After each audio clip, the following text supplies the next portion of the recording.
Hello दोस्तों, good afternoon to all. आप सभी का बहुत बहुत स्वागत है आपके प्यार से प्लेटफॉर्म बिहार डॉट 24/7 पे। कैसे हैं आप सभी लोग? उम्मीद करता हूं कि आप सभी लोग बहुत अच्छे होंगे। आप लव यू टू ऑल। कैसे हैं सभी के सभी लोग? उम्मीद करूंगा बहुत अच्छे होंगे, बढ़िया होंगे। आ जाइए सभी लोग, स्टार्ट करते हैं आज के सेशन को बहुत ही अच्छे तरीके से, है ना।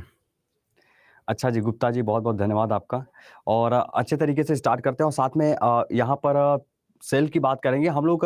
पिछले क्लास में अगर बात करा जाए तो हम लोग सेल के बारे में ही पढ़ रहे थे, है ना। सेल के बारे में ही हम लोग पढ़ रहे थे, देख रहे थे यहाँ पे, और बहुत अच्छे तरीके से चीज़ों को देख रहा था। हम लोग माइटोकॉन्ड्रिया तक, जहाँ तक बात हो रही थी हमारी आप सबकी, है ना। तो आज हम लोग माइटोकॉन्ड्रिया मतलब स्टार्ट करेंगे, उसके आगे कहानी स्टार्ट करेंगे, और साथ में mitochondria, nucleus, Golgi body, lysosome, इन सब चीज़ों को आज हम खत्म करने की भी कोशिश करेंगे। बस आप लोग थोड़ा सा अगर साथ देंगे तो सही रहेगा, है ना। हाँ जी, चलिए। बेटा, पहले आपको मैं बता दूं कि आप प्लीज़ अपने आप कुछ मत करिए, बस जैसे मैं चल रहा हूँ, जैसे मैं लेके चल रहा हूँ ना, वैसे आप चलिए। वो ज़्यादा सही रहेगा, ठीक है? वो ज़्यादा सही रहेगा, वो ज़्यादा सही रहेगा, ठीक? चलिए। चलिए, देखिएगा यहाँ पे बात करते हैं बायोलॉजी की। अगर बात करते हैं बायोलॉजी में सेल की बात करते हैं, तो सेल क्या है ध्यान से समझिएगा, सुनने की कोशिश करिएगा। वो तो हो गया था। हेडिंग डालिएगा माइटोकॉन्ड्रिया। हेडिंग क्या डालेंगे आप सभी? माइटोकॉन्ड्रिया। क्या लिखेंगे सर? माइटोकॉन्ड्रिया।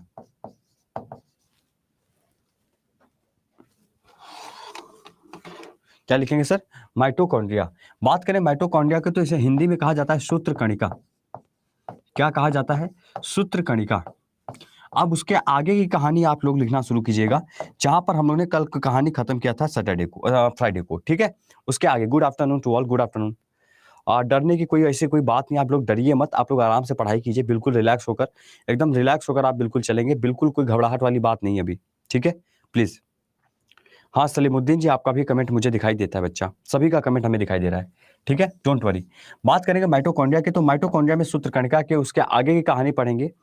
हाय हाय कुमारी जी, हाय, ठीक है, गुड आफ्टरनून सभी को। चलिए रंजन जी बेटा, ओके। माइटोकॉन्ड्रिया सूत्रकणिका की अगर बात करें तो कहा जाता है कि सबसे पहले जो जिस कोशिकांग की उत्पत्ति हुई थी, द फर्स्ट ओरिजिनेटेड सेल, सबसे पहले जिस कोशिकांग की उत्पत्ति हुई थी उसे क्या कहा जाएगा? वो आपका माइटोकॉन्ड्रिया हो जाता है।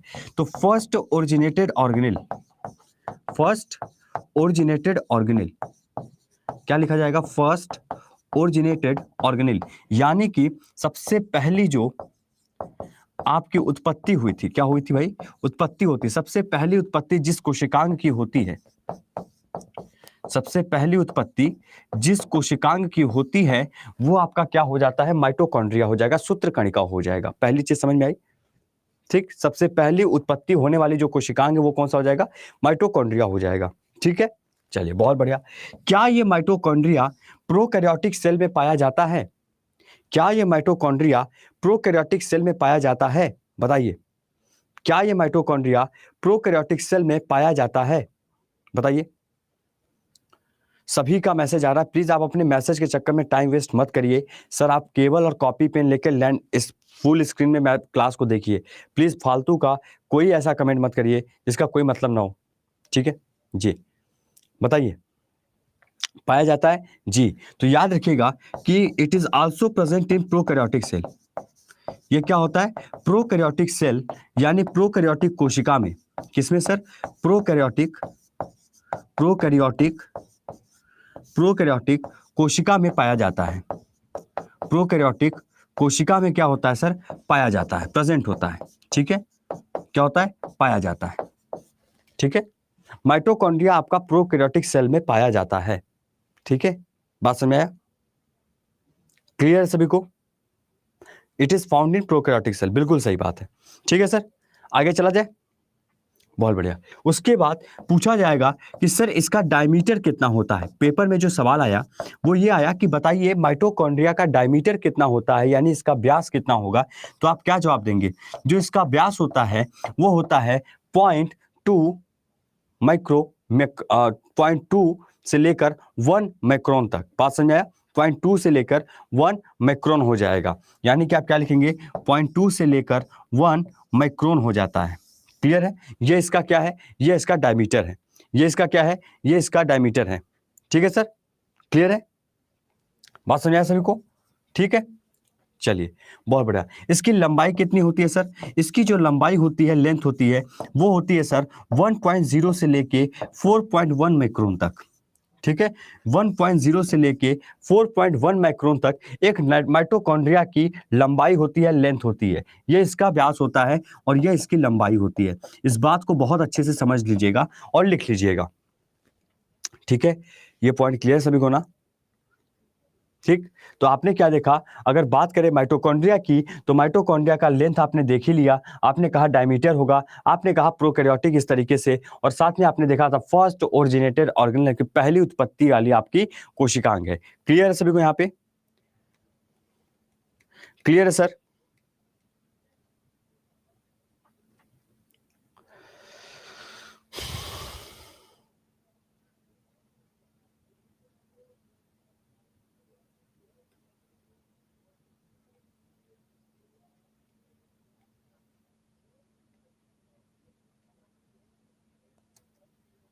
ठीक है,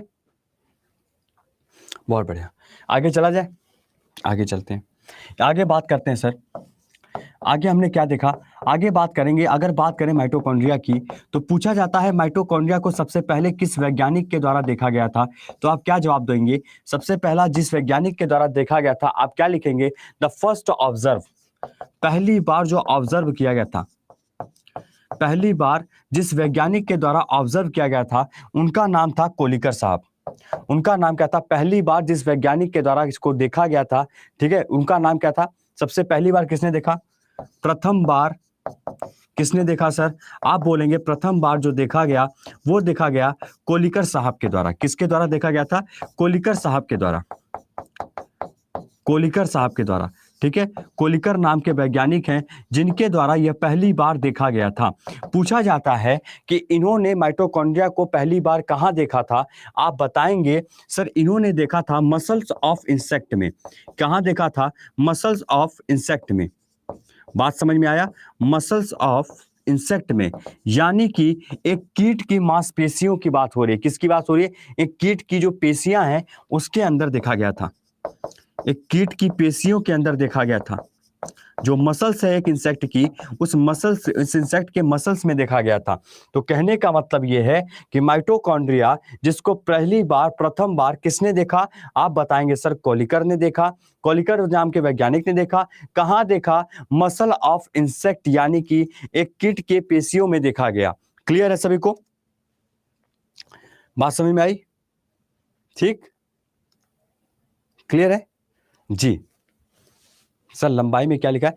1.0 से लेके 4.1 माइक्रोन हो जाता है। ठीक है, बहुत बढ़िया। अब बात आती है, अब देखने में और खोजने में बहुत फर्क होता है। देखने में और खोजने में बहुत फर्क होता है। यदि सवाल ये आ जाए कि खोजा किसके द्वारा गया था, डिस्कवरी किसके द्वारा की गई थी, डिस्कवरी किसके द्वारा की गई थी, खोजकर्ता इसके कौन हो जाते हैं?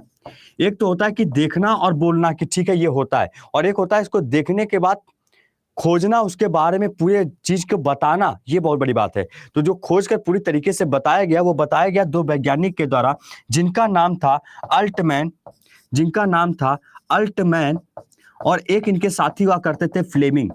दो वैज्ञानिक हुआ करते थे, अल्टमैन और फ्लेमिंग। दोनों लोगों ने इसको डिस्कवर किया, खोजा।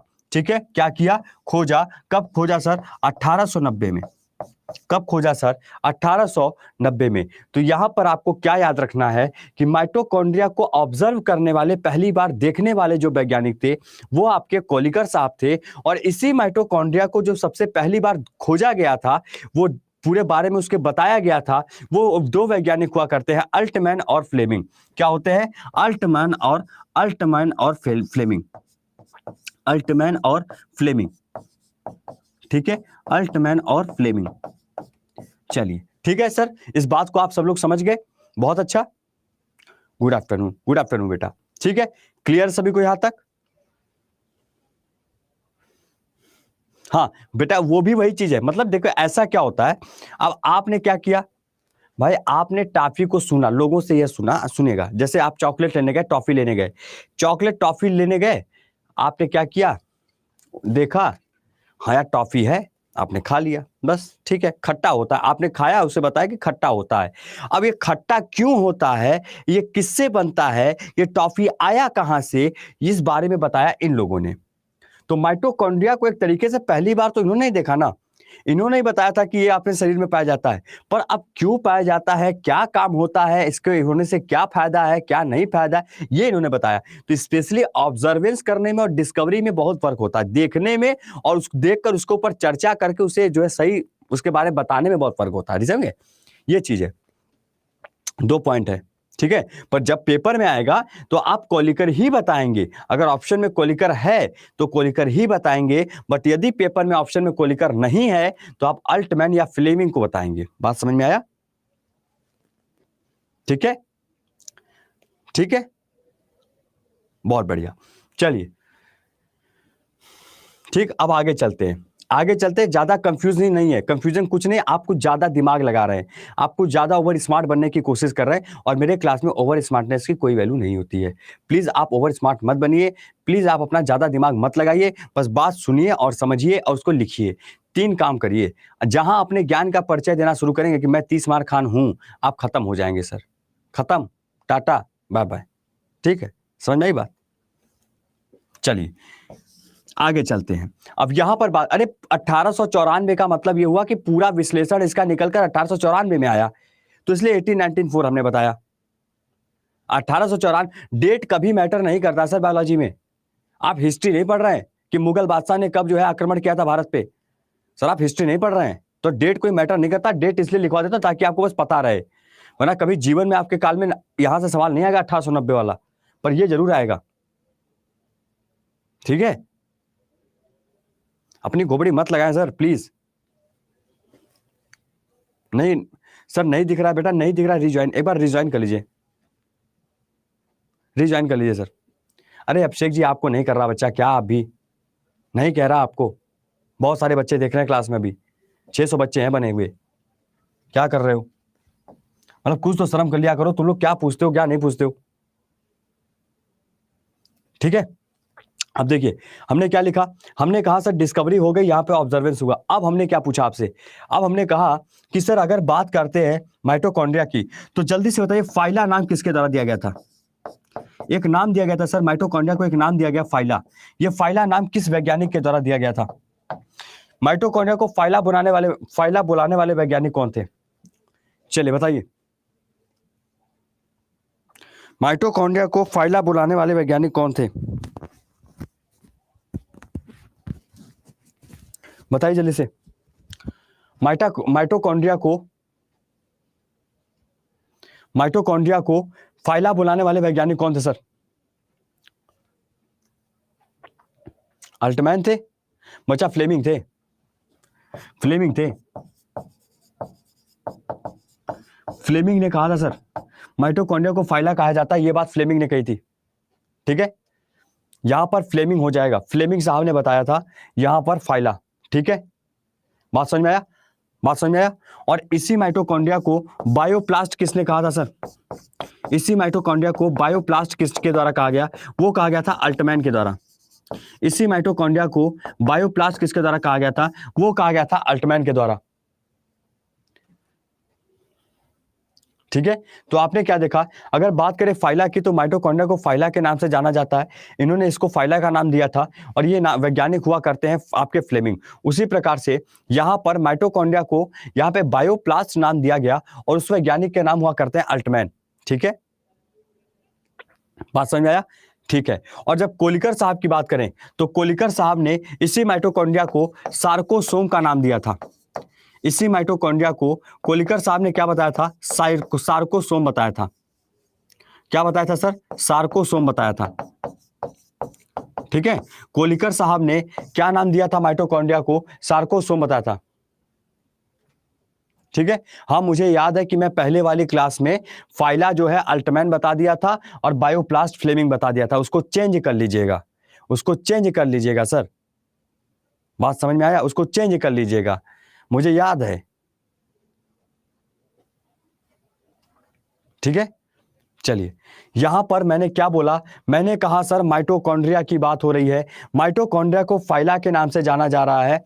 ठीक है, फाइला का नाम से जाना जा रहा है। ये फाइला नाम फ्लेमिंग ने दिया था, बायोप्लास्ट नाम अल्टमैन ने दिया था, सार्कोसोम नाम कोलिकर ने दिया था, और इसी माइटोकॉन्ड्रिया को माइटोकॉन्ड्रिया जो नाम है, इसी माइटोकॉन्ड्रिया को माइटोकॉन्ड्रिया जो नाम है, यह नाम कार्ल बेंडा के द्वारा दिया गया था। यह नाम कार्ल बेंडा के द्वारा दिया गया था। ठीक है, यह नाम कार्ल बेंडा के द्वारा दिया गया था। ठीक है, दिलसाद जवाब करे सर प्लीज सर, सर थोड़ा बड़ा बड़ा लिखाइए। बच्चा बड़ा बड़ा मैं लिख रहा हूं, बच्चा एक काम करना अपना ना, तू एक स्क्रीन उसको फुल कर ले। ठीक है, उसको फुल कर लो तुम, समझ रहे भैया, फुल कर लो तुम, फुल कर लो, और अपना क्वालिटी बढ़ा लो, नेट की क्वालिटी बढ़ा लो, दो काम करो। ठीक है, बात समझ, अरे हो गया भाई, उस दिन कुछ और बताए थे, उसको चेंज कर लीजिएगा। मैंने उसी दिन बोला कि मैं उस दिन जानता हूं कि मैंने क्या लिखा था, मैंने इसको इधर कर दिया था, इसको इधर कर दिया था, इसको चेंज कर लीजिएगा। इसमें इतना बड़ा मुद्दा बनाने वाली कोई बात नहीं है।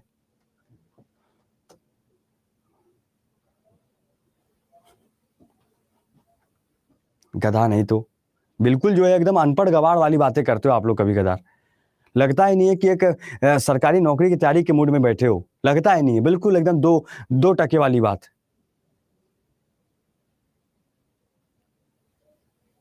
ये कोई बात थोड़ी ना होती भाई, ऐसे थोड़ी ना काम चलता है, हैं? गजब हाल है।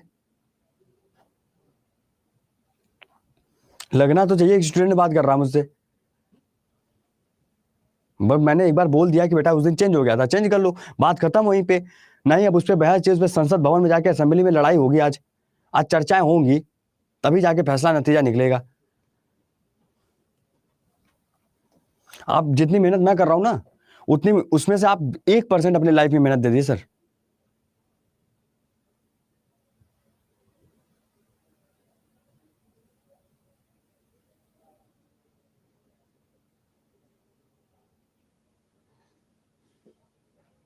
आप जितनी मेहनत मैं कर रहा हूं उसका 1% अपनी लाइफ में आप लोग दे दीजिए। रियली बता रहा हूं, सिलेक्शन यूं हो जाएगा, यूं चुटकी बजा के होगा, पर उसके लिए सिलेक्शन लेने के लिए पढ़ना पड़ेगा सर। मैं सुबह 8 बजे से ऑफिस में हूं, और अभी आपके क्लास से पहले कम से कम 5 क्लास पढ़ा चुका हूं। 5 क्लास सर, 5 क्लास, जिसमें 4 क्लास लगातार है। अब 5वां मेरा सुबह था, अब मैं 6वां पढ़ा रहा हूं, अभी इसके बाद मेरी फिर क्लासेस लगातार, फिर शाम को है। ठीक है, तो ये मत सोचा करिए कि एक टीचर बस आया पढ़ा दिया, 1 घंटे पढ़ा के तो सो रहा है। नहीं सर, बहुत मेहनत होती है, कंटेंट्स भी होते हैं, कुछ भी आके नहीं पढ़ा सकता मैं आपको। समझते नहीं हो यार आप लोग तो, मतलब देखिए अब आगे नाम लिखिएगा सर। एक वैज्ञानिक हुआ करते हैं, इनका नाम है मेविस। एक वैज्ञानिक हुआ करते हैं, इनका नाम है मेविस। ठीक है, क्या नाम हुआ करता है? मेविस। ठीक है, बात समझे? तो यहां पर मैंने बताया कि एक वैज्ञानिक हुआ करते हैं मेविस नाम के जो वैज्ञानिक हुआ करते हैं, इन्होंने एक बात कही थी। इन्होंने कहा था कि आपने देखा कि माइटोकॉन्ड्रिया को जो खोजा गया था, सूत्र कणिका जो खोजा गया था, वो जानवरों में खोजा गया था। आपने देखा कहां खोजा गया था? किट में। यहां पे देखा आप सबने, कहां खोजा गया था? किट में, यानी एक तरीके से एनिमल्स में खोजा गया, जीव जंतु में। अब बात करें अगर पौधे की, तो पहले वैज्ञानिक जिन्होंने बताया था कि पौधे के अंदर भी क्या होता है? माइटोकॉन्ड्रिया होता है। तो इन्होंने क्या बताया था कि प्लांट में भी माइटोकॉन्ड्रिया होता है, सूत्रकणिका होता है। प्लांट में माइटोकॉन्ड्रिया की खोज करने वाले वैज्ञानिक। ठीक है, तो एक पादप के अंदर, एक पौधे के अंदर आपके सूत्रकणिका को जो खोजा गया था, वो जिस वैज्ञानिक के द्वारा खोजा गया, उनका नाम था मेविस। ठीक है, उनका नाम क्या था? मेविस। क्लियर है? ठीक है, बात समझे सभी को? बहुत बढ़िया। ठीक है, उसके साथ साथ आगे चलते हैं, अगला सवाल देखते हैं, अगला पॉइंट देखते हैं। क्या देखते हैं सर? यहां पर एक वैज्ञानिक का नाम है माइकलिस और किंग्सबर्ग। ये दो वैज्ञानिक ऐसे हैं जिन्होंने यह बताया था, क्या बताया था सर? जिन्होंने बताया था कि आपका जो माइटोकॉन्ड्रिया है उसमें रेस्पिरेशन होता है। क्या बताया था इन लोगों ने? कि माइटोकॉन्ड्रिया में श्वसन होता है, यानी सूत्रकणिका के अंदर श्वसन दिखाई देता है। किसने बताया था सर? आपके मिचेलिस ने बताया था, और आपके किंग्सबर्ग ने। ठीक है, क्या बताया था किंग्सबर्ग ने। तो मिचेलिस ने और किंग्सबर्ग ने यह बात बताई थी कि यहां पर रेस्पिरेशन हो जाएगा। ठीक है, यहां पर आपका रेस्पिरेशन होता है, माइटोकॉन्ड्रिया के अंदर रेस्पिरेशन होता है, श्वसन होता है। यह बात आप सभी लोग जानते होंगे। ठीक है, क्या यहां तक किसी को कोई समस्या? जितनी पॉइंट अभी आपने देखा, क्या इसमें कोई किसी को समस्या हुआ अभी तक? जल्दी बताइए, कोई समस्या किसी को? क्लियर है सभी को? क्लियर है, आगे बढ़ा जाए? All right, yes sir, no sir, okay fine, बहुत बढ़िया, वेरी गुड, बहुत अच्छे। चलिए अब आगे चलते हैं सर, और हेडिंग डालते हैं न्यूक्लियस। न्यूक्लियस जिसे हिंदी में कहा जाता है केंद्रक। हिंदी में क्या कहा जाता है? केंद्रक। हेडिंग डालते हैं सर न्यूक्लियस जिसे हिंदी में क्या कहा जाता है? केंद्रक कहा जाता है। ठीक है सर, क्लियर सभी को? डिस्कवरी में बेटा कोलिकर ही होगा। ठीक है, कोलिकर ही होगा। अब तुम्हें तुम्हारी भाषा में समझाते हैं तब समझ में आएगा। तुम्हारा शादी के बाद भी किसी के साथ अफेयर हो, पर तुम पति पहले वाले पत्नी के ही कहलाओगे। अगर तुम शादी के करने के बाद अगर किसी बाहर वाली से तुम अफेयर करते हो या शादी कर लेते हो, पर पति तुम उस पहली वाली पत्नी के ही कहलाओगे। बस वही हाल यहां पर है। बाद में आए थे अल्टमान फ्लेमिंग, तो पहले नाम किसका होगा? कोलिकर का ना। तो डिस्कवर किसको माना जाएगा? कोलिकर को ना। डिस्कवर में नाम किसको रखा जाए? कोलिकर को ना। अब उसके बारे में 10 लोग और आके अच्छी बातें बता दिए तो उनको भी डिस्कवरी में डाल दिया गया। अब समझ में आ गया? मजा आया? उदाहरण अच्छा लगा? मजबूर कर देते हो हमें कि नहीं गुरुजी अपने फॉर्म में आ जाइए आप। चलिए न्यूक्लियस की बात करेंगे, केंद्रक की बात करेंगे। बात करते हैं सर इसकी खोज किसके द्वारा की गई थी, तो आप बताओगे। इसको बताने वाले, इसकी खोज करने वाले वैज्ञानिक थे, नाम था इनका रॉबर्ट ब्राउन। नाम था इनका रॉबर्ट ब्राउन। क्या नाम हो जाएगा? रॉबर्ट ब्राउन के द्वारा आपका क्या किया गया था? केंद्रक को खोजा गया था। क्या किया गया था सर? केंद्रक को खोजा गया था। ठीक है, अब रॉबर्ट ब्राउन जी ने जब न्यूक्लियस को खोजा तो कहां पर खोजा? कहीं ना कहीं तो देखा होगा ना, कहां पर खोजा था? किस जगह पर खोजा था? कहां पर खोजा? तो एक पौधा है सर ऑर्किड नाम का, एक पौधा है सर ऑर्किड प्लांट्स। क्या लिखेंगे उसके नीचे? ऑर्किड नाम का एक पौधा है सर, ऑर्किड नाम का एक प्लांट है, और उस प्लांट के रूट में, तो रूट्स ऑफ ऑर्किड प्लांट। ठीक है, ठीक है, आप क्या लिखेंगे? रूट्स ऑफ ऑर्किड प्लांट, यानी कि उस ऑर्चिड नाम के पौधे के जड़ के अंदर उसे खोजा गया था। ठीक है, जो ऑर्किड नाम का ये पौधा है, इस ऑर्किड पौधे के जड़ में, ऑर्किड पौधे के जड़ में यह बताया गया था कि यहां पर न्यूक्लियस भी पाया जाता है सेल के अंदर। क्लियर? यहां में आप क्या करोगे? अगर पूछा जाए कि केंद्रक कहां पाया गया, आप बोलोगे सर केंद्रक को खोजा गया था एक पौधे के अंदर, जिस पौधे का नाम था ऑर्चिड। ऑर्चिड नाम का एक पौधा था, और इस पौधे की बात करें तो इस पौधे के जड़ में, रूट्स में, ROOTS, रूट्स में, यह रॉबर्ट ब्राउन जी के द्वारा खोजा गया था। क्लियर है? ठीक है, यह शब्द किसके द्वारा दिया गया था? न्यूक्लियस जो टर्म है, ये जो शब्द है, यह शब्द किसके द्वारा दिया गया था? यह भी पेपर में आता है, तो आप बताएंगे सर ये शब्द भी दिया गया था रॉबर्ट ब्राउन के द्वारा। ये शब्द भी दिया गया था रॉबर्ट ब्राउन के द्वारा। किसके द्वारा सर? रॉबर्ट ब्राउन के द्वारा। क्लियर सभी को? रॉबर्ट ब्राउन के द्वारा। ये 5 समझ में आया सभी को? ठीक है, समझ में आया? ठीक है, उसके बाद जब हम न्यूक्लियस के बारे में पढ़ रहे हैं, जब हम न्यूक्लियस का अध्ययन कर रहे हैं, न्यूक्लियस का क्या कर रहे हैं? अध्ययन कर रहे हैं, स्टडी कर रहे हैं, तो जल्दी से बताइए कि स्टडी ऑफ न्यूक्लियस क्या कहलाएगा? आप बोलेंगे सर इसे कहा जाता है कैरियोलॉजी। इसे क्या कहा जाता है? कैरियोलॉजी कहा जाता है। क्या कहा जाता है? कैरियोलॉजी कहा जाता है। बात समझ में आया? क्या कहा जाएगा? कैरियोलॉजी कहा जाएगा। क्या कहा जाएगा? कैरियोलॉजी कहा जाएगा। ठीक है, बात समझ में आया? अब शुरू से देखिए मैंने क्या बोला। मैंने कहा बच्चा बात करेंगे न्यूक्लियस की। किसकी बात करेंगे? न्यूक्लियस की, केंद्रक की। केंद्रक की खोज रॉबर्ट ब्राउन के द्वारा किया गया था। ठीक, पहली बात। दूसरी बात, कहां पर किया गया था? तो एक पौधा है ऑर्किड नाम का, इस ऑर्किड नाम के पौधे के जड़ में इसको खोजा गया था, इसको डिस्कवर किया गया था। ठीक है, रॉबर्ट ब्राउन जी के द्वारा। पहली बात। ठीक है, ये चीजें हो गई। अच्छा, उसके बाद मैंने कहा कि न्यूक्लियस जो आप शब्द देख रहे हैं, ये जो टर्म है, ये टर्म किसके द्वारा दिया गया? आपने कहा सर रॉबर्ट ब्राउन जी के द्वारा दिया गया। ठीक है, बहुत अच्छे से। फिर आपने कहा कि जब हम न्यूक्लियस के बारे में पढ़ाई करेंगे, जब हम न्यूक्लियस के बारे में पढ़ते हैं तो उसे क्या कहा जाता है? उसकी स्टडी को, उसके अध्ययन को क्या कहा जाएगा? उसे कहा जाएगा कैरियोलॉजी। बस बात इतनी सी है। ठीक है सर, बहुत अच्छे समझ में आया? अच्छे से समझ में आया सभी को? ठीक है, क्लियर है जी? Thank you, welcome. और भाई कोई बताए, मजा आया? कोई दिक्कत नहीं ना? बहुत बढ़िया। लिख रहे हैं, लिख लीजिए। या कुछ बच्चे हमें पुराने क्यों दिख रहे हैं इसमें, जो हमें लगता है हमें किसी और बैच में भी दिखाई देते हैं। और शाम वाली क्लास में कौन कौन नहीं आता है? जो शाम वाली क्लास होती है हमारी आपकी 6 से 7 में यूट्यूब पे, उसमें मॉक टेस्ट कराते हैं, उसमें नहीं आते ना आप लोग?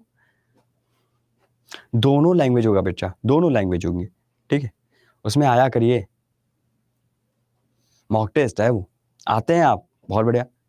सर नहीं आते हैं, शर्मा जी आया करिए। नहीं आएंगे? आइए भैया। सर मैं वो आपका पहला सब वीडियो देख रही हूँ, बहुत बढ़िया है। फिर तो आते हैं सर, आया करिए, बहुत मजा आएगा उसमें। अच्छा, फिर ठीक है। लिंक क्या है बेटा? लिंक एक्चुअली आप शाम को ना सर्च किया करें बिहार अड्डा 24/7 यूट्यूब पे जाके, और शाम 6 से 7 मॉक टेस्ट पीले रंग का थंबनेल दिखाई देगा, आप वहां आके जुड़ जाया करो। बस लाइव अपने आप आ जाएगा, नोटिफिकेशन आए चाहे मत आए, 6 बजे आप आ जाया करिए। चलिए आगे चले, आगे लिखे भाई। चलिए आगे दिखते हैं, आगे चलते हैं, बात करते हैं इसी न्यूक्लियस की।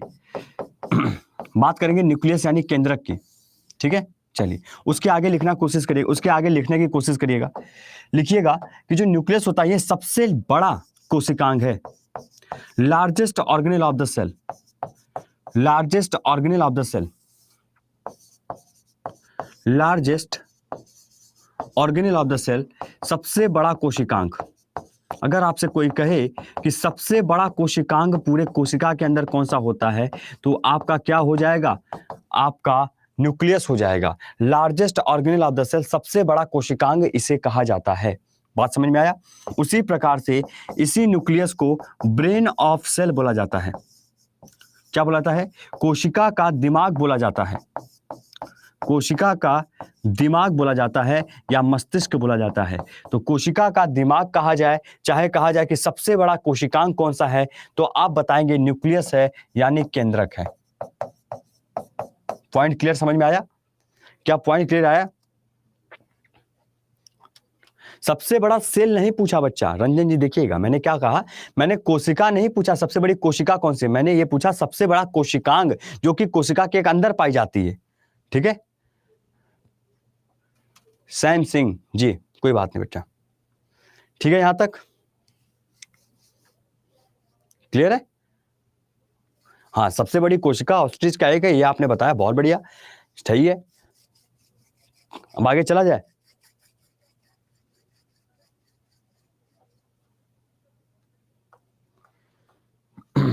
बहुत बढ़िया, ठीक है।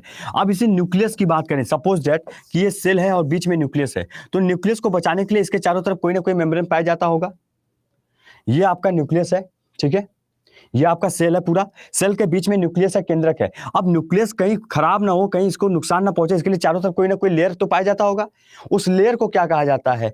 उस लेयर यानी उस परत को क्या कहा जाता है जो इसके चारों तरफ पाया जा रहा है? तो कहा जाता है कि वो आपका न्यूक्लियर मेम्ब्रेन होता है। क्या होता है? न्यूक्लियर मेम्ब्रेन होता है, यानी कि केंद्रक झिल्ली जिसे कहा जाएगा। तो केंद्रक के चारों तरफ क्या पाई जाती है? केंद्रक झिल्ली पाई जाती है। क्या पाई जाती है? केंद्रक झिल्ली पाई जा रही है। ठीक है, केंद्रक झिल्ली पाई जा रही है। क्लियर है सभी को? बात समझ में आया कि नहीं आया? मैंने क्या कहा? मैंने एक बात बोली, मैंने कहा सर ऐसा है कि ध्यान से देखिए, मैंने बोला सर कि न्यूक्लियर मेम्ब्रेन, जैसे कि यह आपका एक सेल हुआ और ये आपकी कोशिका है, कोशिका के बीच में न्यूक्लियस है, केंद्रक है। अब इसी केंद्रक के चारों तरफ जो है एक लेयर पाई जाती है। भाई आपका एक घर है, घर के चारों तरफ आप क्या करते हो? बाउंड्री मरवा देते हो कि ये मेरी बाउंड्री है, बाउंड्री क्यों बनवाते हो? और बाउंड्री भी बनाओगे तो एकदम ऊंचा पे बनाओगे, क्यों? ताकि कोई आर पार ना जा सके, कोई डाक के अंदर ना सके, कोई डाक के बाहर ना जा सके। एक तरीके से अपने घर को बीच में जब बनवाते हो, बाउंड्री करवाते हो, तो ये बचाने के लिए तो कर रहे हो कि हमारे घर को नुकसान ना हो। बस सेम काम यहां पर है कि बीच में यह आपका घर है जिसे हम न्यूक्लियस कह रहे हैं, और न्यूक्लियस के चारों तरफ आपका न्यूक्लियर मेम्ब्रेन पाया जा रहा है। दैट मींस कि यह केंद्रक झिल्ली पाई जा रही है, ये बाउंड्री है, ये इस न्यूक्लियस को प्रोटेक्ट कर रही है ना? ये न्यूक्लियस को क्या कर रही है? प्रोटेक्ट कर रही है। बात समझ में आया? आप समझ में आ गया?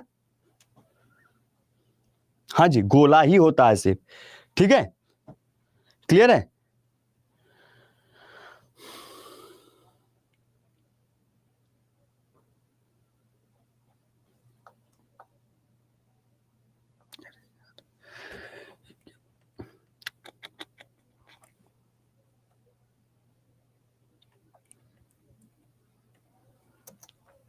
ठीक है जी।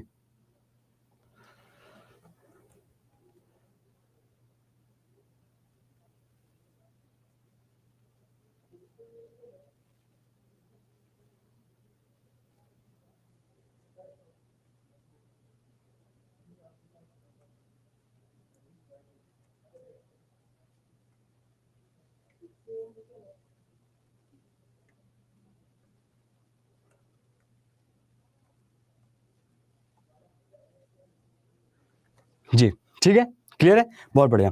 अब उसी के साथ साथ याद रखिएगा कि यहां पर आपने क्या देखा, आपने देखा कि यह एक सेल है और इस सेल के बीच में न्यूक्लियस है, केंद्रक है, केंद्रक के चारों तरफ केंद्रक झिल्ली पाई जा रही है, यानी कि आपका न्यूक्लियर मेम्ब्रेन पाया जा रहा है। साथ साथ अब यहां ये जो पोर्शन होता है इसमें भी कुछ fluid like Bundi type, Bundi तरीके से स्ट्रक्चर दिखाई देता है।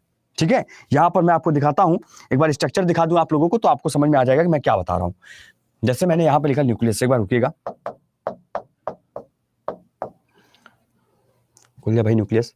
ये देखिए, ये स्ट्रक्चर है, ये स्ट्रक्चर है, ये स्ट्रक्चर है। देखिए, दिख रहा है सभी को? स्ट्रक्चर दिखाई दे रहा है? स्ट्रक्चर दिखाई दे रहा है सभी लोग को? हाँ, सेल की एक्टिविटी को न्यूक्लियस कंट्रोल करता है। देखिए सर, मैसेज पब्लिक कर दीजिए। केशव सिंह जी, क्या करना भैया? मैसेज पब्लिक करके दुल्हनिया ढूंढने आए हो क्लास के अंदर हमारे हैं कि दुल्हनिया मिल जाएगी? गधा पढ़ लो, समझे? जिस फिराक में तुम घूमते हो ना, ये जो तुम्हारी क्या दिमाग लगाते, ये सब गुरु जी हैं तुम्हारे, हम पकड़ लेते हैं 2 मिनट में तुम्हारी सोच कहाँ जा रही है। दिमाग ना लगाओ जाता है यहाँ क्लास में हमारे। देखो सर, ये आपका न्यूक्लियस है, ठीक है, ये आपका न्यूक्लियस है। अब यह वाला जो है, ये वाला पोर्शन है, देखिएगा ध्यान से, ये वाला पोर्शन, ठीक है, ये पोर्शन देखिएगा, ये पोर्शन क्या है? ये पोर्शन क्या है? ठीक है, ये पोर्शन क्या है? ये आपका क्या कहला रहा है? ये आपका कहला रहा है सर क्रोमेटिन, जबकि इससे अभी हमें कोई मतलब नहीं है, अभी हमें इससे कोई मतलब नहीं है, हमें जो मतलब मैं उस पर आ रहा हूं। ये देखिए, ये आपका क्रोमेटिन है। अब यही न्यूक्लियस देखिए ना कि ये इसी न्यूक्लियस के अंदर एक छोटा सा स्ट्रक्चर और पाया जाता है, इसी न्यूक्लियस के अंदर एक छोटा सा स्ट्रक्चर और पाया जाता है, और यही जो छोटा सा स्ट्रक्चर पाया जा रहा है, ध्यान से देखिएगा, ये जो छोटा सा स्ट्रक्चर जो पाया जा रहा है, ये छोटा सा स्ट्रक्चर न्यूक्लियोलस कहला रहा है। ठीक है, इसको चारों तरफ से कवर किया न्यूक्लियर मेम्ब्रेन, और इस छोटे से स्ट्रक्चर के बाद इस बड़े से स्ट्रक्चर को फिर उस न्यूक्लियर मेम्ब्रेन को चारों तरफ से कवर किया न्यूक्लियोप्लाज्म। तो कहने का मतलब क्या है कि उस न्यूक्लियर में केंद्रक झिल्ली को चारों तरफ से कवर कर रहा है न्यूक्लियोप्लाज्म, ठीक है, जिसे केंद्रक द्रव्य कहा जाता है। तो आप क्या लिखेंगे यहां पर? आप लिखेंगे सर न्यूक्लियोप्लाज्म, और क्या होता है? न्यूक्लियोप्लाज्म, जो इस न्यूक्लियर मेम्ब्रेन को कवर कर रहा होता है, जिसे हम क्या कहते हैं? केंद्रक द्रव्य कहते हैं। क्या कहते हैं? केंद्रक द्रव्य कहते हैं। समझ में आई बात? ये आपके शरीर की चर्चा हो रही है, ये आपके शरीर की चर्चा हो रही है। आपने क्या देखा? आपने देखा गुरुजी, ये न्यूक्लियस है, न्यूक्लियस के चारों तरफ न्यूक्लियर मेम्ब्रेन है, और इसी न्यूक्लियर के मेम्ब्रेन के चारों तरफ न्यूक्लियोप्लाज्म पाया जा रहा है। हाँ हाँ, समझ में आया? न्यूक्लियोलस नहीं बताना, अरे न्यूक्लियोलस तो बिल्कुल बीच में होता है छोटा सा, इसमें इसको अभी इसको मत छेड़ो, उसको भूल जाओ, वो शब्द भूल जाओ, उसका कोई मतलब ही नहीं क्लास में। बस अभी मतलब जो है ये वाला है, केंद्रक द्रव्य केंद्रक झिल्ली, केंद्रक द्रव्य केंद्रक झिल्ली को कवर करता है, केंद्रक झिल्ली केंद्रक को कवर करता है, ये इसको प्रोटेक्शन करता है, ये इसको प्रोटेक्ट करता है। बात समझ में आया? बस इतनी सी बात है। क्या यह बात समझ में आया? बताइए, क्या ये पॉइंट क्लियर है सभी को? फातिमा जी बेटा क्लियर है?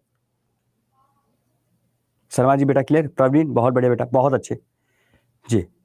यासिर, प्रवीण, तुम यार हमारे उस वाले क्लास में भी हो, इसमें भी हो, क्या बात है? सर जी एग्जाम तक हमारा अरे यार सिलेबस कंप्लीट हो जाएगा, उसकी चिंता हमें छोड़ो ना आप लोग। सिलेबस कंप्लीट हो जाएगा, ये हमारे ऊपर छोड़ो। सिलेबस कंप्लीट होगा नहीं होगा, दिक्कत होगी, ये हमारे ऊपर छोड़िए आप सभी। कैसे पूरा होगा, अंत में क्या करेंगे सर? अरे जितना दिया जा रहा है पहले उसको तो जब बटोर के रखिए, अभी धीरे धीरे दे रहे हैं तो अच्छा लग रहा है, जब भरपेट खिलाना शुरू करेंगे तो फिर दिक्कत होना शुरू होगा। पचना भी तो चाहिए, क्या समझे? चलो आगे चलते हैं, आगे चला जाए। सर हिंदी में भी लिखिए प्लीज। ये उर्दू लिखा है हमने क्या लिखा है यहाँ? जलालुद्दीन मुझे मह गहे मजे सवाल फरायाद, कुछ ऐसा कुछ लिखा है हमने यहाँ पे? नहीं ना, लिखा है कि यहाँ नजाब जो है फरला फरली फंसा रहे हैं यहाँ गस में, लिखा हुआ है कुछ ऐसा? देखो बताइए, कोई बात होती है? सर लिख दीजिए, हिंदी में भी लिखिए, क्या लिखा हुआ है? हमने एक बात बोली कि भैया ये देखो सेल है, ये बीच में तुम्हारा न्यूक्लियस है, केंद्रक है। एक बार सोचो ना कि तुम्हारे शरीर सेल से बना हुआ है, कोशिका के बीच में केंद्रक है, केंद्रक के चारों तरफ एक बाउंड्री है जिसे कहा जा रहा है न्यूक्लियर मेम्ब्रेन। क्यों बाउंड्री होती है? बाउंड्री के पता ही है कि भाई सीधी सी बात है, बाउंड्री है जिसका मतलब सुरक्षा के लिए है, ठीक है। केंद्रक की सुरक्षा के लिए यह बाउंड्री बनाई गई जिसे न्यूक्लियर मेम्ब्रेन, उसी न्यूक्लियर मेम्ब्रेन को सुरक्षा देने के लिए यह न्यूक्लियोप्लाज्म है जो इसमें आएगा। बस बात खत्म। इसको केंद्रक द्रव्य कहेंगे, इसको केंद्रक झिल्ली कहेंगे। यो अल्फाज अलबाज अबुद्दीन जो है गुफ्तगू फरमाइए यहाँ पे, क्या क्या पेश किया जाए बताइए। ऐसा हमने कहीं लिखा, कहीं बोला कुछ? गजब, मतलब इंग्लिश लिखिए, हिंदी नहीं लिखिए, पंजाबी मराठी महाराष्ट्र सब यही लिख दें, हम लिखते ही रहे बस। जलालुद्दीन, चलिए आगे चलते हैं, आगे चलते अगला देखते हैं, ठीक है। आगे चलते अगला देखते हैं। नहीं नहीं नहीं जी, अरे वो ऐसा लग रहा है, आप देखो बहुत लोगों को लग रहा है हम गुस्सा कर, हम गुस्सा नहीं कर रहे हैं। हम सही बताएं, आप लोगों को पता भी है हम कितनी क्लास लिए है ना, थके हुए, हमें खाना नहीं खाया, भूख लगी है, 2 घंटे से हमें भूख लगी हुई है बहुत ज्यादा, समझ रहे हैं? 2 घंटे से पानी प्यास लगी है हमें बहुत तेज, लगातार 4 घंटे से क्लास ले रहे हैं, अभी तक भूख लगी है हमें, प्यास भी लगी हुई है, और फिर भी खड़े हैं, देख लो एनर्जी के साथ। चलो अच्छा, आप हेडिंग डालो राइबोसोम, छोड़ो आगे लिखो राइबोसोम। क्या लिखेंगे आप सभी? राइबोसोम,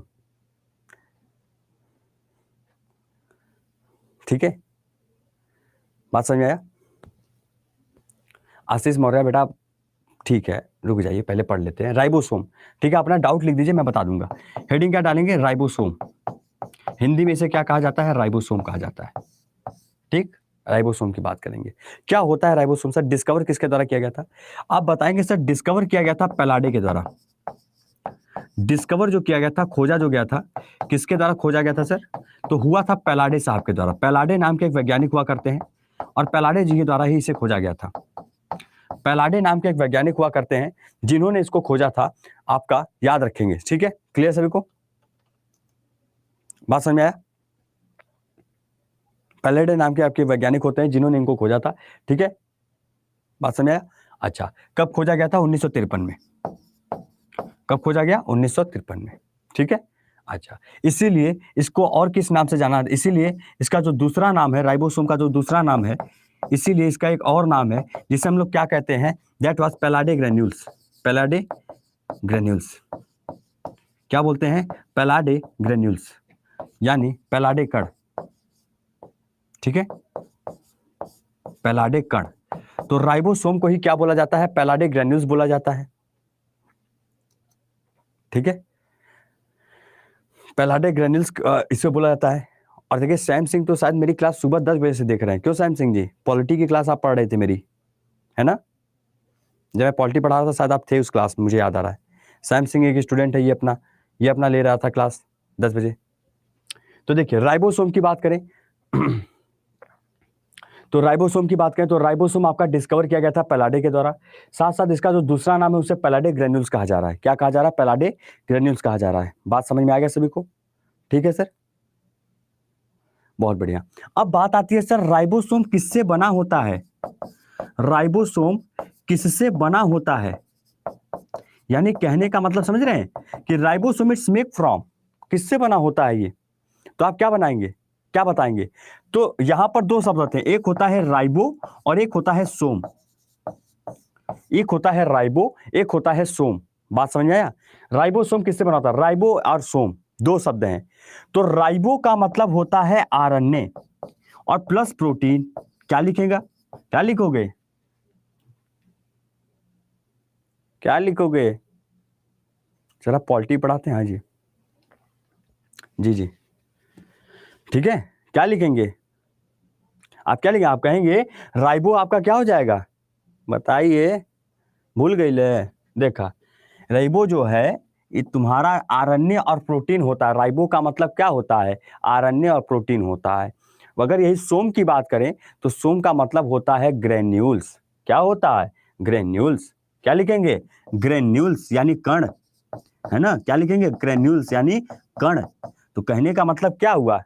कहने का मतलब क्या समझे कि भैया एक आरएनए का कण या फिर प्रोटीन का कण, आरएनए और प्रोटीन के कण को ही यहां पे राइबोसोम बोला जा रहा है। तो क्या हम इसे राइबो न्यूक्लियो प्रोटीन ग्रेन्यूल्स नहीं कह सकते? नहीं कह सकते? समझ रहे हैं? तो क्या इसे राइबो न्यूक्लियो प्रोटीन ग्रेन्यूल्स नहीं कह सकते? लिख सकते हैं ना? तो कहने का मतलब क्या देखा कि राइबो का मतलब होता है आरएनए और प्रोटीन, सोम का मतलब होता है ग्रेन्यूल्स, और ये आपका हो जाएगा राइबोसोम न्यूक्लियस के। बस सीधी सी बात थी, यहीं पर ऐसे लिख लीजिएगा, it was ribo nucleo protein. इसको क्या बोला गया? राइबो न्यूक्लियो प्रोटीन बोला गया। क्लियर सभी को? ठीक है, राइबो न्यूक्लियो प्रोटीन ग्रेन्यूल्स बोला गया। ठीक है सर। तो राइबो न्यूक्लियो प्रोटीन कण के नाम से किसे जाना जाता है? राइबोसोम को कहा जाता है। किस नाम से जाना जाता है? तो राइबो न्यूक्लियो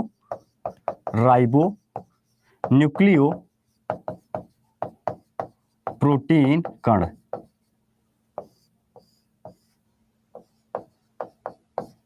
ठीक है, ये आपका हो गया। इस तरीके से कह सकते हैं ना? कह सकते हैं ना? अब ये मत पूछे कैसे कैसे कैसे। अरे भाई, आरएनए प्रोटीन और सोम का मतलब ग्रेन्यूल्स, तो क्या हम इसे नहीं कह सकते कि राइबो न्यूक्लियो प्रोटीन ग्रेन्यूल्स? इसीलिए इसको कहा जाता है राइबो न्यूक्लियो प्रोटीन ग्रेन्यूल्स, क्योंकि इसमें आरएनए भी है, इसमें प्रोटीन भी पाया जा रहा है, प्रोटीन का सिंथेसिस भी करता है, और ये छोटे छोटे कणों से, छोटे छोटे ग्रेन्यूल से मिलकर बना हुआ है। बस, ठीक है।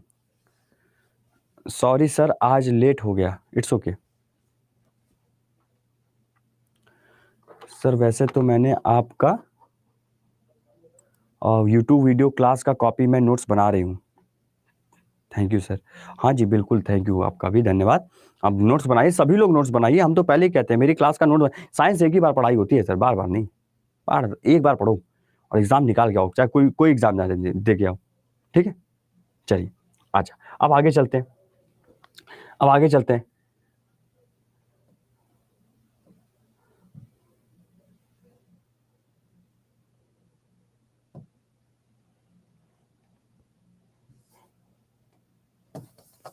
अरे यार क्या हुआ?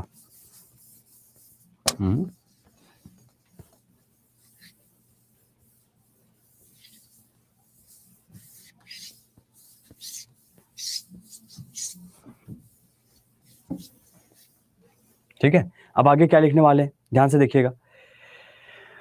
राइबोसोम के पास ऐसे लिखिएगा जैसे मैं लिख रहा हूं। राइबोसोम के पास अपना खुद का आरएनए होता है। खुद का आरएनए होता है, समझ में आ रही है? The ribosomal has its own RNA. Ribosome के पास अपना खुद का आरएनए होता है, जिसे राइबोसोमल आरएनए कहते हैं। जिसे राइबोसोमल आरएनए कहते हैं। क्या कहते हैं? राइबोसोमल आरएनए कहा जाता है। यह बात भी लिखिएगा, राइबोसोमल आरएनए कहते हैं। ठीक है, पॉइंट क्लियर हुआ। हमने क्या लिखा, हमने लिखा कि राइबोसोम के पास, जैसे माइटोकॉन्ड्रिया के पास अपना खुद का डीएनए हुआ करता है तो उसे माइटोकॉन्ड्रियल डीएनए कहा गया, उसी प्रकार से राइबोसोम के पास अपना खुद का एक आरएनए हुआ करता है जिसे आपका क्या बोला गया, राइबोसोमल आरएनए बोला जाता है। पॉइंट समझ आया? ठीक है,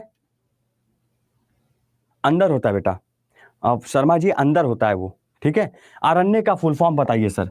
आरएनए का फुल फॉर्म होता है आपका राइबो न्यूक्लिक एसिड। आरएनए का नाम होता है राइबो न्यूक्लिक एसिड। इंग्लिश में भी लिख दे रहे हैं, आपका जो है हिंदी में भी लिख दे रहे हैं ताकि पढ़ सकें। इंग्लिश नहीं पढ़ने आता है तो हिंदी पढ़ सकिए कम से कम। तो राइबो न्यूक्लिक एसिड कहा जा रहा है। क्या कहा जा रहा है? Ribo nucleic acid. ठीक है, बात समझ में आया? बहुत बढ़िया। अब अगर मैं आपसे एक सवाल करूं कि बताइए सबसे लार्जेस्ट ऑर्गेनेल कौन सा है, सबसे बड़ा कोशिकांग कोशिका के अंदर किसे कहा गया है? The largest organelle in the cell. Nucleus के अंदर बेटा, बताया तो शर्मा जी आपका कि न्यूक्लियस के अंदर होता है, बताया तो मैंने। हाँ, इधर बताइए सबसे बड़ा ऑर्गेनेल कौन सा होता है? The largest organelle in the cell. सबसे बड़ा कोशिकांग कौन सा होता है कोशिका के अंदर? मैंने अभी पढ़ाया है, जरा देखूं कितने लोगों को समझ में आया। मैंने अभी बताया कि largest organelle of the cell, सबसे बड़ी कोशिकांग कौन सी होती है कोशिका के अंदर, यह बताइए। न्यूक्लियस, अच्छा ठीक है। राइबोसोम होता है सर, देखिए सर। माइटोकॉन्ड्रिया, देखिए माइटोकॉन्ड्रिया बेटा, माइटोकॉन्ड्रिया सबसे पहली उत्पत्ति होने वाली, ओरिजिनेट उत्पत्ति होने में और बड़े होने में फर्क है। पहले धरती पे जो आता है उसे उत्पत्ति कहते हैं, ओरिजिनेशन पहले बोलते हैं, उत्पत्ति लार्ज फर्क है। ठीक है, बहुत बढ़िया। हाँ ठीक है। अब देखिए उसी प्रकार जिस प्रकार आपने लार्जेस्ट पढ़ा उसी प्रकार आप सीखिएगा smallest cell organelle. Smallest cell organelle, सबसे छोटी कोशिकांग किसे कहा जाता है? तो सबसे छोटी कोशिकांग आपका राइबोसोम को कहा जाता है। सबसे छोटी कोशिकांग आपका किसको कहा जाता है? राइबोसोम को कहा जाता है। किसे कहा जाता है? तो राइबोसोम को कहा जाता है। क्या यह बात समझ में आया? क्या यह बात समझ में आया? ठीक है, बहुत बढ़िया। ठीक, इसके साथ साथ राइबोसोम का डायमीटर कितना होता है, यानी इसका व्यास कभी पेपर में आ गया, मान लीजिए उस दिन एग्जामिनर मान लीजिए कि भांग वांग खा लिया था, है ना, या चरस वरस जो है पी लिया था, तो वहां पे अब वो नशे में होगा तो पेपर तो उल्टा पुल्टा बनाएगा। अब उल्टा पुल्टा पेपर बनाने के लिए आया और कहा कि डायमीटर पूछेंगे हम राइबोसोम का। अब आप क्या करोगे? आप सीधा एक बात बोलना कि ऐसा है सर जी ना कि 170 से लेके 230 डिग्री एंगस्ट्रॉन, 170 से 230 एंगस्ट्रॉन आपका क्या होता है? डायमीटर होता है राइबोसोम का। बस यही बात बोलनी है उसे। समझ में आई बात? क्लियर है? बात समझ में आया ना कि उसका जो व्यास होता है वो 170 से 230 है, जिससे माइटोकॉन्ड्रिया का डायमीटर हुआ करता था वैसे भी आपका राइबोसोम का डायमीटर हुआ करेगा। ठीक है, क्लियर? नहीं, न्यूक्लियस का नहीं होता। जो एग्जाम ओरिएंटेड चीजें पढ़ा जाता है, जो नहीं मतलब है तो हम उसके बारे में जानकारी लेके क्या करें? हमें पेपर निकालना है, हमें अपने आप को अल्बर्ट आइंस्टीन नहीं बनाना, पीएचडी नहीं क्लियर करना हमें, है ना। पीएचडी क्लियर करना गलत है जी, ठीक है। हमें बराबरी नहीं करना कि नहीं हम भी रॉबर्ट हुक बनेंगे, नहीं सर। हमें बस परीक्षा एक निकालनी है, अब चाहे वो हम आधा अधूरे ज्ञान से पढ़ के निकालें चाहे हम पूरे ज्ञान से पढ़ के निकालें, बस बात इतनी सी है। एंगस्ट्रॉम बड़ा होता है, पता 10 टू पावर -10 वैल्यू होती है इसकी। ठीक है, बहुत बढ़िया। चलिए, बहुत बढ़िया। और यदि कोई आपसे कहे तो एक पॉइंट और लिख लीजिए कि एक बैक्टीरिया होता है जिसे कहते हैं ई कोलाई बैक्टीरिया। एक बैक्टीरिया होता है ई कोलाई, अगर आप जानते होगे तो सुने होगे, इचेरिया कोलाई जिसका पूरा नाम है। ये एक ऐसी बैक्टीरिया है जिसके अंदर 10,000 राइबोसोम होते हैं। 10,000 राइबोसोम पाए जाते हैं इसके अंदर, ई कोलाई बैक्टीरिया। ठीक है, लेंथ नहीं पूछता, फिर वही बात अभी हमने मना किया कि मत पूछिए जिसका कोई मतलब नहीं है, फिर भी आप है ना। अच्छा ऊपर देखते हैं बेटा 10,000 हम बोल दे रहे हैं, हम लिख देंगे, कल लिख देंगे, ठीक है। चलिए तो आज के लिए मैं इतना ही रखूंगा, आज के लिए मैं इतना रखूंगा। हमेशा याद रखिएगा अगर राइबोसोम की बात करें तो यहां पर एक चीज हमेशा याद रखिएगा, राइबोसोम ईच सेल में, ईच सेल यानी प्रत्येक कोशिका के अंदर, प्रत्येक कोशिका के अंदर लगभग 1 मिलियन राइबोसोम होता है। 1 मिलियन का मतलब समझते हैं? 1 मिलियन का मतलब 10 लाख, ठीक है, समझ रहे हैं? तो 1 मिलियन राइबोसोम यानी एक कोशिका के अंदर 10 लाख राइबोसोम होता है। इस तरीके से फिर बताएंगे इसको, कल बताएंगे इसको, टेंशन ना ले। क्लास कैसी लगी एक बार जरूर बता दीजिए।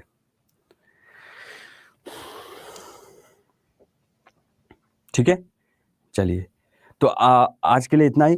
अभी फिर हमारी क्लास है, फिर उस क्लास में अब जाते हैं, बढ़िया सा सेशन लेते हैं। अभी मिलते हैं फिर आप लोग को शाम को 6 से 7 वाले सेशन में, ठीक है। तब तक के लिए अपना ध्यान रखिए, अच्छे से पढ़ाई कीजिए और शाम को मुलाकात होगी हमारी आपकी 6 से 7 बिहार अड्डा 24/7 पे। उम्मीद करता हूँ क्लास बहुत अच्छी लगी होगी। चलिए, thank you so much to all, बहुत बहुत धन्यवाद आप सभी लोग का। रेटिंग देना मत भूलिएगा, फीडबैक देना मत भूलिएगा। Thank you so much, take care, bye bye, जय हिंद। हाँ राकेश जी।